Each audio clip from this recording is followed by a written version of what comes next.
Hi friends, मैं Neeraj Singh genius club से आप सभी का फिर से एक बार स्वागत करता हूं। जैसे कि हम लोग पिछले कुछ दिनों से जीडी का पेपर कर रहे थे, क्या डिस्कस कर रहे थे, अभी जीएस का।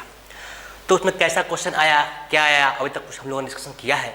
आइए उसी क्रम को आगे बढ़ाते हुए हम लोग देखते हैं कि आगे और क्या क्या क्वेश्चन आया हुआ है। आइए चलते हैं बोर्ड पर।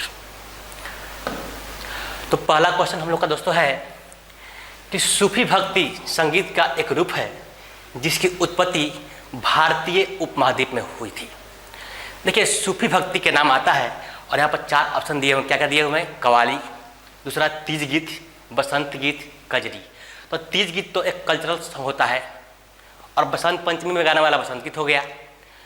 और कजरी जो है ये आपका राजस्थान या कहीं गाया जाता है। लेकिन जो कवाली जो है ये क्या है? सूफी लोग का सॉन्ग है। तो इस क्वेश्चन का आंसर क्या होगा? कवाली। ठीक है दोस्तों, तो इस क्वेश्चन का आंसर क्या होगा? ए। क्या होगा दोस्तों? ए। चलिए आगे बढ़ते हैं नेक्स्ट क्वेश्चन की तरफ। अगला दिया हुआ है जम्मू और कश्मीर के खानाबदोश हैं। खानाबदोश बोलते तो क्या? ऐसा जाति जो बहुत ही पिछड़ा हुआ हो, मतलब कि जिसको दुनियादारी से भी संपर्क नहीं है, एकदम पहाड़ी एरिया में रहता है, लोग वहीं अपना काम करता है, खाता पीता वहीं है, ठीक है, उसे बोलते हैं खानाबदोश। तो जम्मू एंड कश्मीर में जो ये लोग हैं, खानाबदोश लोग हैं, वो कौन है? गुर्जर बकरवाल। कौन है दोस्तों? गुर्जर बकरवाल। तो इस क्वेश्चन का आंसर क्या हो जाएगा? डी, गुर्जर बकरवाल। आते हैं अगले क्वेश्चन की तरफ। यहाँ क्या दिया हुआ है कि निम्नलिखित में से सबसे अधिक तन धातु, तन बोलो तो क्या? खींचते जाइए, बढ़ते जाएगा, मतलब टूटेगा नहीं, लंबा होते जाएगा। तो यहाँ पर आयरन दिया हुआ है, एल्युमिनियम दिया हुआ है, कॉपर दिया हुआ है, गोल्ड दिया हुआ है। देखिए, तन धातु माने क्या? तन तो होता ही सब, लेकिन क्या बोला गया है? सबसे अधिक तन, मतलब सबसे अधिक किसको खींच सकते हैं? तो जानते हैं ना, जिस चीज़ पर औरत का ध्यान जाए ना, वो धातु ऐसे महंगा हो जाता है और वो खींचता भी अधिक है। तो क्या होगा आंसर? गोल्ड। ठीक है दोस्तों, गोल्ड। तो इस क्वेश्चन का क्या होगा? डी। क्या होगा दोस्तों? डी इसका आंसर होगा, क्योंकि डी जो सोना जो होता है उसको खींचिया जितना खींचना है वो लंबा होता जाएगा। पीट के इतनी वजन रहेगा 10 ग्राम, इतना बड़ा कर देगा। अब औरत खुश में क्या है? इतना बड़ा कान में पहने हुए हैं।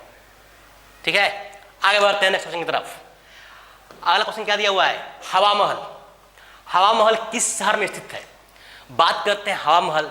दोस्तों, हवा महल जो है ना, जयपुर में है। कहाँ है? जयपुर में है। तो इसका आंसर क्या होगा? बी। दिल्ली में तो लाल किला है, गुजरात में क्या है? मंदिर है कृष्ण भगवान का, द्वारका, और आगरा में तो मालूम है आप लोग क्या है? ताजमहल। ठीक है, तो हवा महल जो है वो कहाँ है दोस्तों? जयपुर में है। तो इसका आंसर क्या होगा? बी। आते हैं हम लोग नेक्स्ट क्वेश्चन की तरफ। दिया है भारत में न्यायिक प्रणाली में न्यायालयों का एक तो कि स्टेप बाय स्टेप क्या है? ठीक है, जो न्यायालय होता है, नीचे से ऊपर जाएंगे तो क्या होगा? ऊपर से नीचे आएंगे तो क्या होगा? अगर नीचे से ऊपर जाएंगे तो नीचे से जाएंगे तो क्या? ग्राम पंचायत पहले आएगा, फिर क्या आएगा? डिस्ट्रिक्ट कोर्ट आएगा, फिर क्या आएगा? हाई कोर्ट आएगा, फिर क्या आएगा? सुप्रीम कोर्ट आएगा। ऊपर से नीचे आएगा तो सुप्रीम कोर्ट, हाई कोर्ट, नीचे आया जिला कोर्ट, तब ग्राम पंचायत। तो यहाँ पर क्या बोला है कि भारत में न्यायिक प्रणाली में न्यायालयों का एक पदानुक्रम होता है जहां उच्चतम है। क्या बोल दिया है? उच्चतम है। सबसे हाई पर कौन है? तो सिंपल सी बात है कि हाई पर कौन? सुप्रीम कोर्ट जो बोल दिया तो बोल दिया। ठीक है, तो सुप्रीम कोर्ट। इसका आंसर क्या हो जाएगा? उच्चतम न्यायालय। ध्यान दीजिएगा, हिंदी में उच्चतम माने होता है सुप्रीम, उच्च माने होता है हाई। ठीक है, तो उच्चतम न्यायालय माने क्या? सुप्रीम कोर्ट जो दिल्ली में है। इसका आंसर क्या होगा? ए। ठीक है दोस्तों, आगे बढ़ते हैं नेक्स्ट क्वेश्चन की तरफ।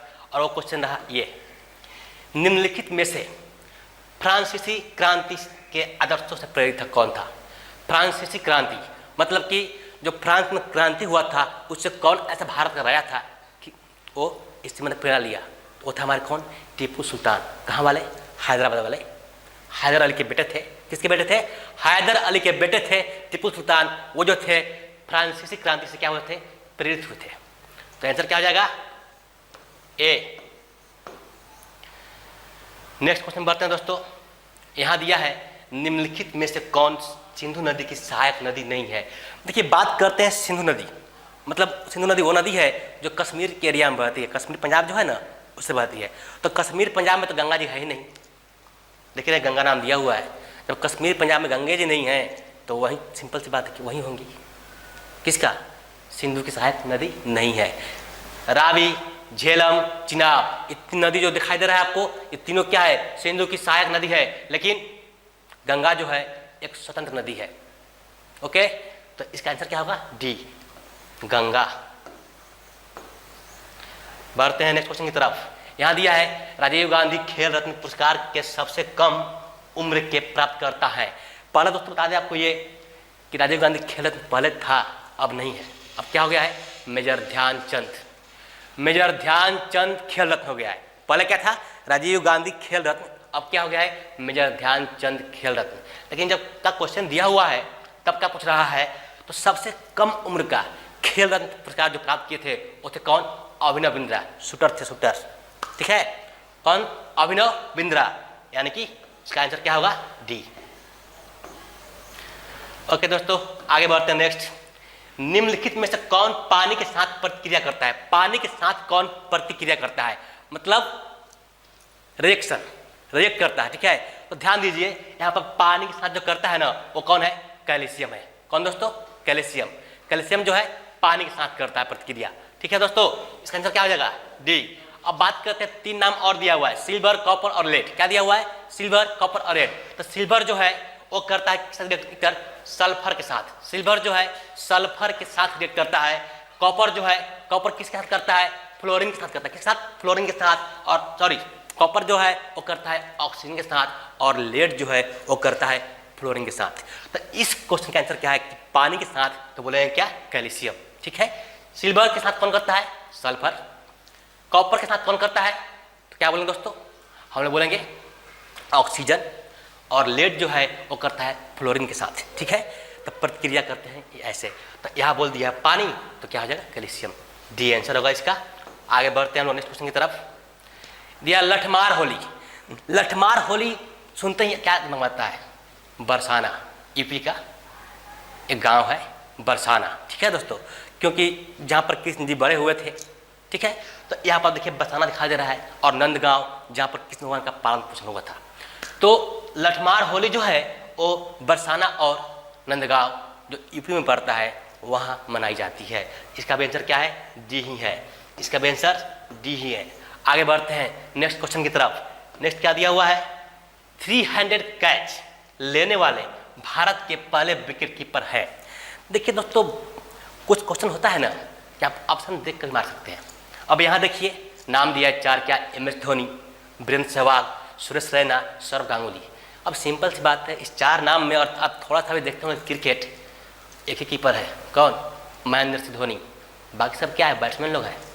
तो बैट्समैन तो कभी कीपर कीपिंग करेगा नहीं, ना ही कीपिंग करेगा, ना ही कैच पकड़ेगा पीछे। तो बोल रहा है कि 300 कैच लेने वाले भारत के पहले विकेट कीपर कौन थे? तो MS धोनी। ठीक है, MS Dhoni is the answer. A इसका आंसर होगा। इसका आंसर ए होगा। आते हैं अगले क्वेश्चन की तरफ। दिया है कि the story of my experiment with truth किसकी आत्मकथा है? तो यहाँ पर जैसे आया ना ट्रूथ, तो एक के थे हमारे बाबू महात्मा गांधी। ठीक है, तो the story of my experiment with truth जो है महात्मा गांधी की क्या है? लिखा हुआ एक बुक है। किसका? महात्मा गांधी का लिखा हुआ बुक है। लेकिन बात यही खत्म नहीं होता है। बात क्या है कि 3 नाम और दिया हुआ है, और ये 3 नाम जो दिया हुआ है ये भी तो कुछ ना कुछ लिखे ही होंगे तब तो दिया हुआ है। पहला कौन है? APJ अब्दुल कलाम। हमारे क्या बोल देंगे? जो बोल सकते हैं, बेस्ट राष्ट्रपति, best scientist, best human being, whatever you want to say you can say. इनको किसको? APJ अब्दुल कलाम। ये ऐसे इंसान थे, मतलब मुस्लिम होकर के हिंदू संत के पैर के सामने नहीं पड़ते, साथ में नहीं, पैर के नीचे। क्यों? बोलते थे कि जहाँ से भी ज्ञान मिले ले लेना चाहिए। ओके, तो ये जो लिखे थे बुक अपना, इनका नाम क्या था? Wings of fire and autobiography. क्या था? Wings on fire and autobiography. जो कौन लिखे थे? APJ अब्दुल कलाम। सेकंड दिया क्या? जवाहरलाल नेहरू। जवाहरलाल नेहरू का एक बहुत ही पॉपुलर बुक है, भारत एक खोज। भारत एक खोज। और तीसरा जो है हमारे प्राइम मिनिस्टर नरेंद्र मोदी जी, ये क्या लिखे हैं, बहुत चर्चित बुक है, एग्जाम वॉरियर्स। क्या लिखे हैं दोस्तों, एग्जाम वॉरियर्स, या फिर शक्तिपुंज बोल सकते हैं, बट जान के क्या, एग्जाम वॉरियर्स जो है कौन लिखा था, नरेंद्र मोदी। ठीक है, एक बार फिर से पढ़ते हैं, Mahatma Gandhi, the story of my experiment with truth, APJ Abdul Kalam, wings of fire and autobiography, और जवाहरलाल नेहरू, भारत एक खोज, और लास्ट कौन है, नरेंद्र मोदी, क्या लिखे थे, एग्जाम वॉरियर्स। ओके दोस्तों, तो इस क्वेश्चन का आंसर क्या था, ए। आते हैं हम लोग अगले क्वेश्चन की तरफ। यहां दिया हुआ है कि भारतीय संविधान में नागरिकता पर अनुभाग किस देश के संविधान से प्रेरणा लेकर किया गया है। देखिए, पहले जानते हैं भारतीय संविधान के बारे में कुछ जानेंगे। भारतीय संविधान क्या है ना, कि बहुत सारे जो कंट्री है वर्ल्ड में, सबसे जो अच्छा पार्ट है उसको ले लिया गया, थोड़ा तुम दे दो, थोड़ा तुम दे दो, मतलब मांग के। इसलिए कहा जाता है कि इंडियन कॉन्स्टिट्यूशन जो है, इंडियन संविधान जो है, ये एक मांगा हुआ संविधान है, मतलब कि सबसे कुछ ना कुछ लिया, कॉपी किया गया है। कुछ यूएसए से किया गया, कुछ ऑस्ट्रेलिया से, कुछ जर्मनी से, मतलब जहाँ का जो अच्छा था उसको वहाँ से ले लिया गया और एक प्रारूप दे दिया गया, सबको मिक्स कर दिया गया और क्या बन गया, भारतीय संविधान। तो यहाँ दिया है क्या, कि भारतीय संविधान में नागरिकता पर अनुभाग किस देश के संविधान से प्रेरणा लेता है, वो कौन सा है, यूके, यानी कि यूनाइटेड किंगडम, यानी कि ब्रिटेन, लंदन जिसे बोलते हैं, जो हमने राज किया था उसी से लिए थे। ठीक है, अब फ्रांस से क्या लिए भाई, तो फ्रांस से लिए है कंसेप्ट ऑफ रिपब्लिक। क्या लिए है, कंसेप्ट ऑफ रिपब्लिक जो लिए हैं वो कहाँ से लिए हम लोग हैं, फ्रांस से लिए हैं। नेक्स्ट क्या दिया है, यूएसए, वहाँ से क्या लिए हैं, तो यूएसए से लिए हैं, जानते हैं क्या, फंडामेंटल राइट, जो मेन चीज़ है हमारा अपना अधिकार, यहाँ पर है ना जी, अपना अधिकार है। हम किसी को बोलते हैं कुछ, कोई हमको बोल देता है, हम किसी को मारेंगे तो भी मारता है, कहाँ मारता है, मतलब तोरा अधिकार ना हमारा अधिकार है। ठीक है, आगे का दिया हुआ है ऑस्ट्रेलिया, ऑस्ट्रेलिया से क्या लिया था, freedom of trade and commerce, माने बिजनेस करने के लिए फ्रीडम मिलना चाहिए, जो चाहे वो बिजनेस कर सके, लीगल वे में, इलीगल वे में नहीं। ठीक है, और यूके के बारे में बता दिया आपको, यूके से और कुछ लिया गया है, रूल ऑफ लॉ लिया गया है, पार्लियामेंट का स्ट्रक्चर लिया गया है, सब कहाँ से लिया गया है, यूके से लिया गया है। तो इस क्वेश्चन का आंसर जो हो गया डी, यूके। चलिए आगे बढ़ते हैं हम लोग नेक्स्ट क्वेश्चन की तरफ, और अगला क्वेश्चन रहा ये कि आमतौर पर बनावट में रेतीले और प्रकृति में खारा होता है, कौन सा भाई, ये 4 मिट्टी का नाम दिया हुआ है और बोल रहा है कि आमतौर पर बनावट में रेतीला, मतलब क्या, उसका देखने में क्या लगे, रेत है और खारा होता है, और टेस्ट करेंगे ना तो खारा लगेगा थोड़ा। ठीक है, तो कौन सा होता है, शुष्क मिट्टी, इसको हिंदी इंग्लिश में बोलते हैं एरिड सॉइल। क्या होता है, शुष्क मिट्टी जो होता है बनावट में कैसा होता है, रेतीला होता है, और प्रकृति में क्या होता है दोस्तों, खारा। कौन सा मिट्टी, शुष्क मिट्टी। और भी नाम दिया है जलोढ़ मिट्टी, ये क्या होता है, जलोढ़ मिट्टी जो होता है ये एक देखा जाए तो कृषि के क्षेत्र में बहुत ही बढ़िया मिट्टी होता है। होता क्या है कि नदियों के द्वारा, बहुत सारी नदियाँ हमारे देश में है ना जी, नदियों के द्वारा जो बहा के मिट्टी लाया जाता है और किनारे पर छोड़ देता है, तो वही मिट्टी होता है क्या, जलोढ़ मिट्टी। ओके, काली मिट्टी दिया हुआ है, तो काली मिट्टी जो होता है ना, इसमें बहुत सारे क्या होते हैं, मिनरल होते हैं, और ये कपास की खेती के लिए बहुत ही उपयोगी होता है। नेक्स्ट दिया है क्या, लैटेराइट मिट्टी, पर जान लेते हैं कि क्या होता है। ये जो मिट्टी होता है ये चट्टान के टूटने से बनता है, और ये जो मिट्टी होता है ना अम्लीय होता है, एसिडिक टाइप का होता है। ठीक है, और ये जो होता है आपका कहवा और चाय, तो चाय और कॉफ़ी जो पीते हम लोग हैं उसके लिए उपयोगी होता है। तो चारों का अपना अपना अलग खासियत है। ठीक है, तो इस क्वेश्चन का आंसर क्या होगा, शुष्क मिट्टी, डी। क्या होगा दोस्तों, शुष्क मिट्टी, डी इस क्वेश्चन का आंसर होगा। आते हैं हम लोग अगले क्वेश्चन की तरफ। नेक्स्ट क्वेश्चन क्या दिया हुआ है कि सरकार की प्राप्तियां हैं जो अप्रतिदेय है, वो कौन सी है भाई।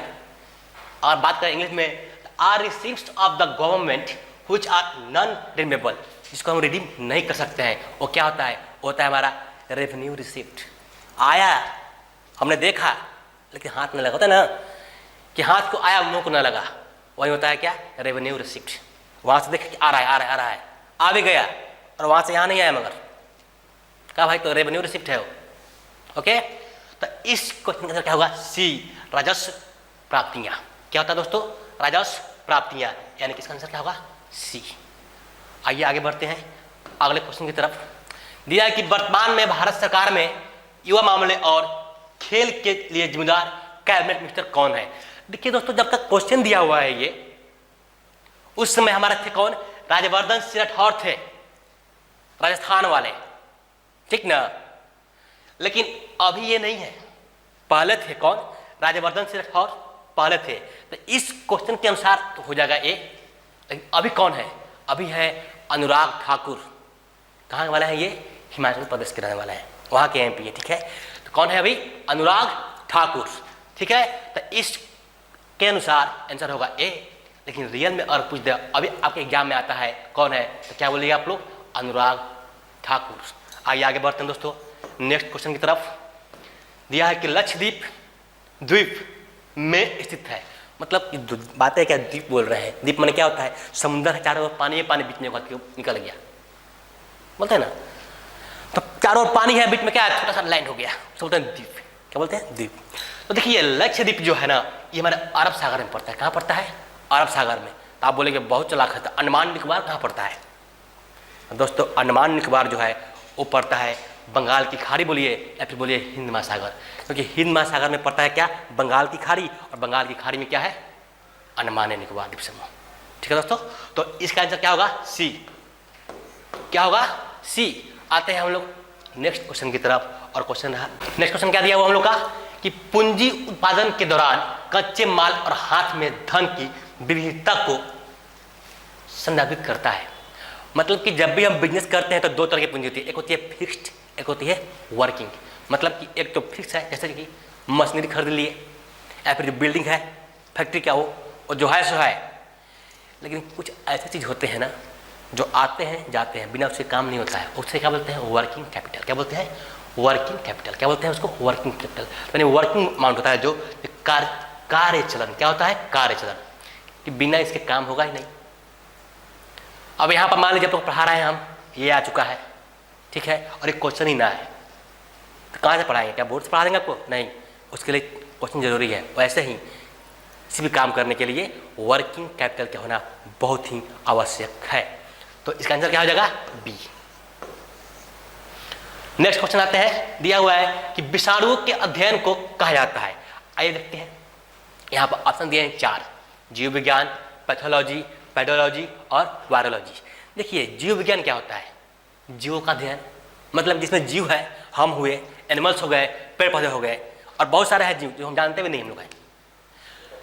तो जो जीव का अध्ययन होता है वो क्या होता है, जीव विज्ञान होता है। फिर क्या, पैथोलॉजी। पैथोलॉजी में क्या होता है, डिजीज और इंजरी का अध्ययन किया जाता है। किसका, डिजीज मैंने रोग, जो बुखार बुखार लगा हुआ है, चाहे चोट लगा हुआ है, उसका अध्ययन क्या होता है, पैथोलॉजी। ये पेडोलॉजी क्या है, तो पेडोलॉजी क्या होता है, म्यूजिक का अध्ययन। किसका, म्यूजिक का अध्ययन क्या होता है, पेडोलॉजी। अब बच गया क्या, वायरोलॉजी। तो वायरोलॉजी है ना जो कि वायरस का, किसका, वायरस का अध्ययन करता है, ठीक है। तो क्वेश्चन क्या है, विषाणुओं का अध्ययन कौन करता है, वायरोलॉजी। एक बार फिर देखते हैं इसको, जीव विज्ञान, जीवों का अध्ययन, जिसमें जीव है उसका अध्ययन। पैथोलॉजी, रोग चोट जो हमको लगता है उसका होता है क्या, अध्ययन।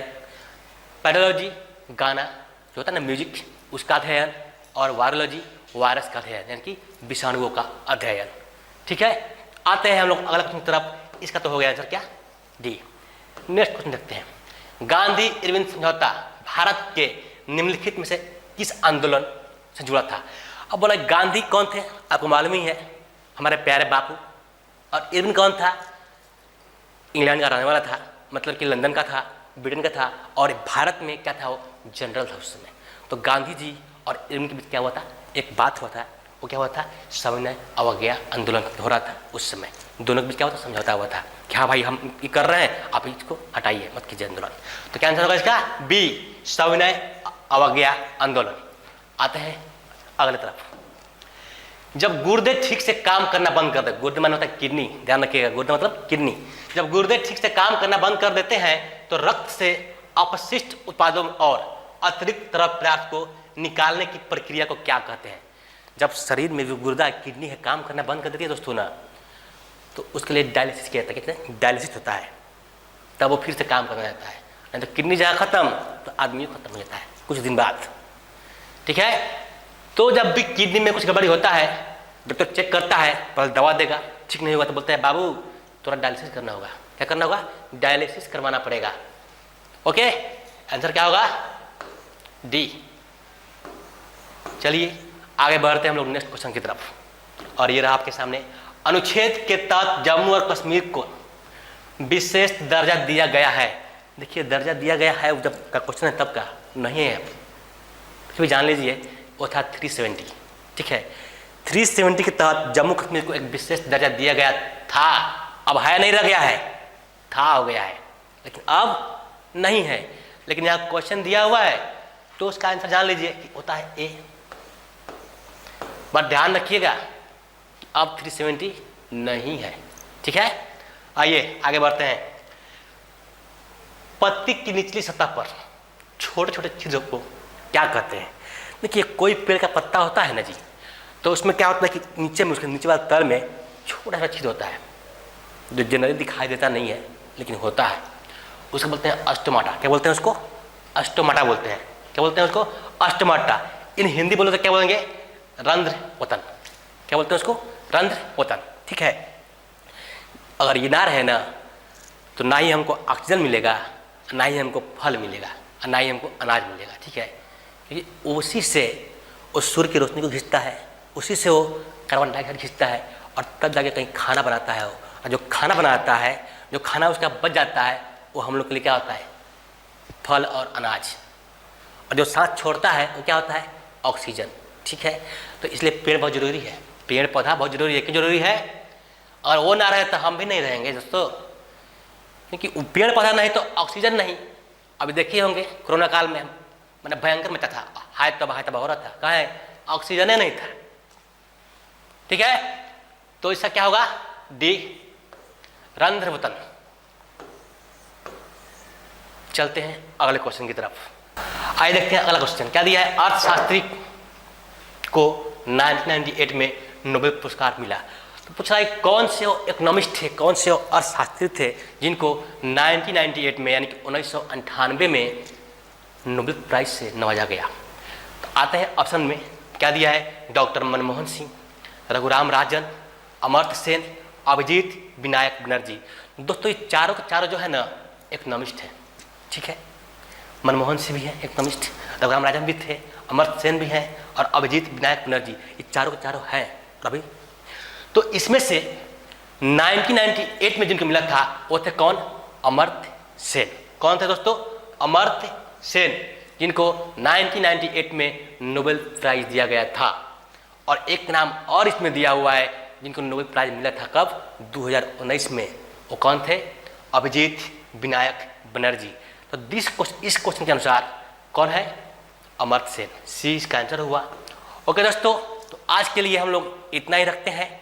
ठीक है, और आप लोगों से मेरा ये रिक्वेस्ट है कि आप लोग को ये वीडियो कैसा लगा हमको कमेंट करके बताइएगा और लाइक कीजिएगा हमारे चैनल को जिसका नाम है जीनियस क्लब, और अधिक से अधिक सब्सक्राइब कीजिए और अपने दोस्तों के पास पहुंचाइए, क्योंकि जितना आप पहुंचाइएगा उतना आपके और आपके दोस्तों के लिए फायदेमंद होगा। धन्यवाद।